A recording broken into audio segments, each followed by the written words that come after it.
Hello guys, my name is Anna and I vlog daily from Ukraine since the start of the brutal Russian invasion.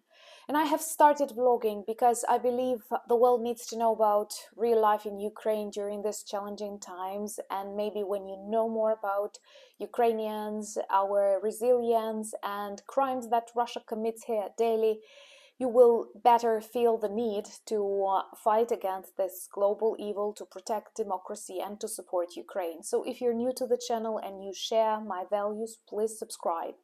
And if you are a long-time friend, check your subscription, push the notification button, because some weird things happened on the channel. I'm super grateful for your comments, for your support. And in times of war, in times of informational war, it's not something unusual. So join our informational war battalion.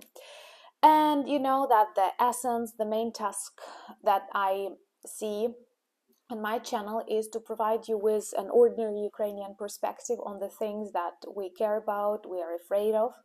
And actually today, tonight, we had one very dangerous precedent because a Russian drone exploded really close to a nuclear power plant in Ukraine. I am not chasing views, so I'm not a clickbait vlogger. I don't like it.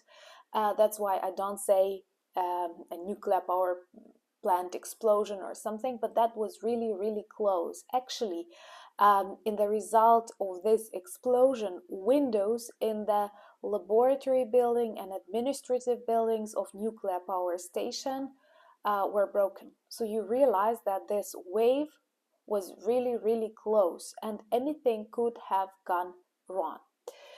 Which once again reminds us Russia is a terrorist state. Like, share, subscribe if you agree with me and if you want to stop this danger, global danger.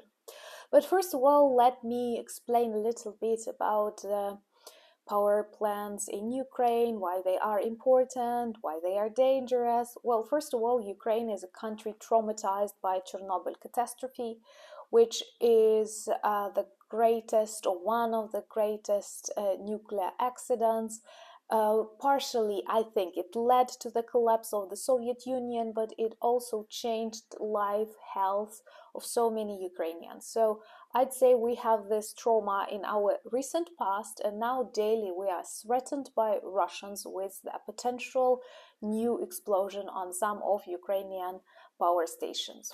What is important in my country, it is a very widespread kind of energy production, and for decades Ukraine was an exporter of electricity. That's why hitting our infrastructure, they not only cause blackouts, but they also prevent Ukraine from exporting this energy to the European Union and earning the money that we need to sustain normal life in the country. So they are trying to do everything they can to destroy Ukraine, but of course they will fail, and I'm sure we will see the defeat of Putin.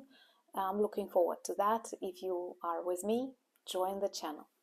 So there are many nuclear power stations on the territory of Ukraine. One that we keep a very attentive eye on is of course Zaporizhia nuclear power plant, because it is occupied, it is mined, and despite all the comments from various atomic energy institutions, United Nations, that it is super dangerous for Russians to stay there, that it is super dangerous not to maintain the power station according to the standards, Russia does not care about that, and I'm sure they are ready to sacrifice their people. They are ready that, like, it will of course harm Ukraine, harm Europe, and harm Russia. They don't care much about that, because we see they don't care about their people. They only care about the size of destruction they can cause to the world, to the planet. And tonight they have targeted Khmelnytsky region, actually 6 more regions, but Khmelnytsky region also. And recently I have been to one of the cities that was heavily destroyed tonight. 18 people were injured, 11 apartment buildings, civilian buildings were destroyed. And I'm filming together with my friends a documentary on Russian propaganda, And close to that city, there is actually a museum of propaganda. Hopefully, I will be able to share more soon. But now we are working hard, and that is for Ukrainian television. So follow the updates. And this is an ordinary regional center, and close to it there is a city that we often call them in Ukraine satellites. It's a satellite of the nuclear power plant that was built here back in Soviet times. It's known as Netishin, and I think I drove the bus through this city once on my way back from Vinnytsia, and it's very, very interesting to see such cities because they were built very quickly. They were built according to a standard plan. And when you enter such city, everything is very clear, everything just like not natural development of the city, but appears at once. And you have this feeling of a time travel. It's like back to the USSR. It's magical because it's unusual.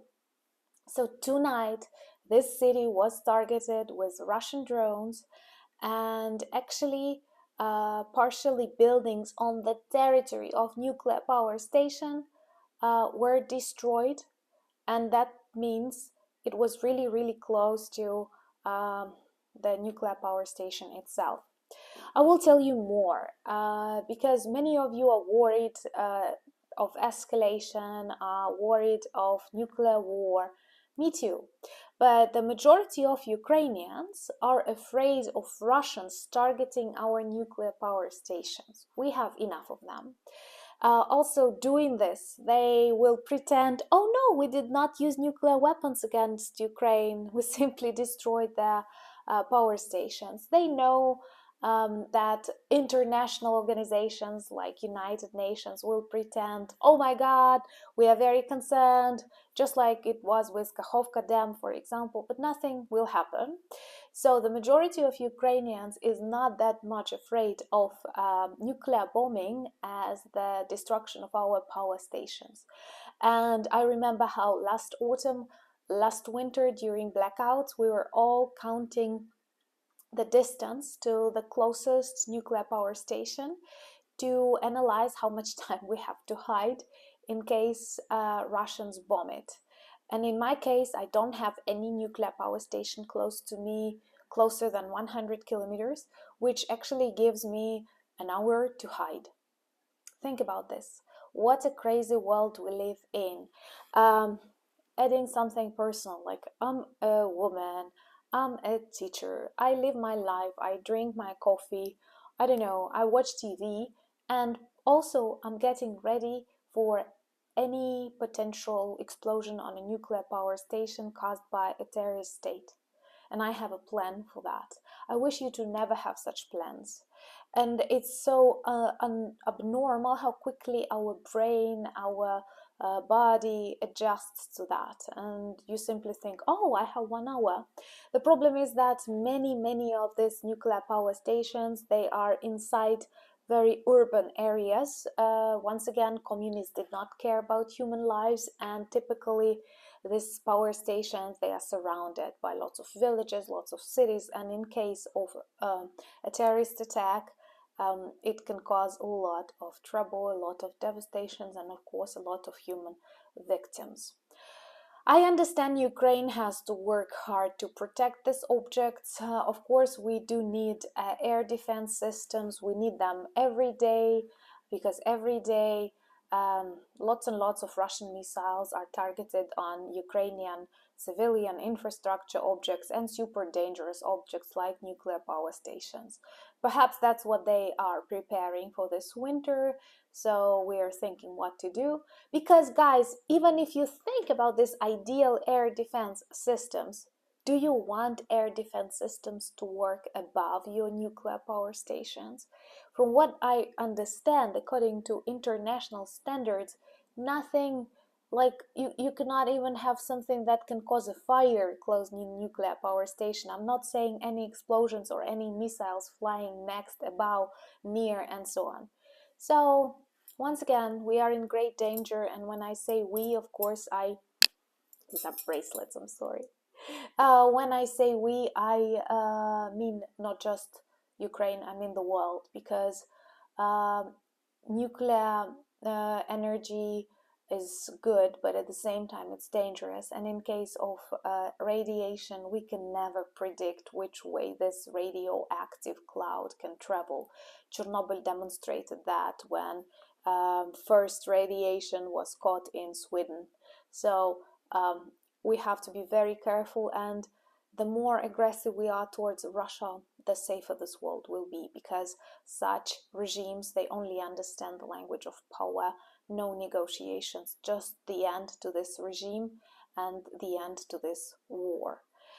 Thank you so much for your support, for buying me coffees, becoming my patrons. Subscribe to my Instagram, Threads, and Twitter, and there is also a Discord community.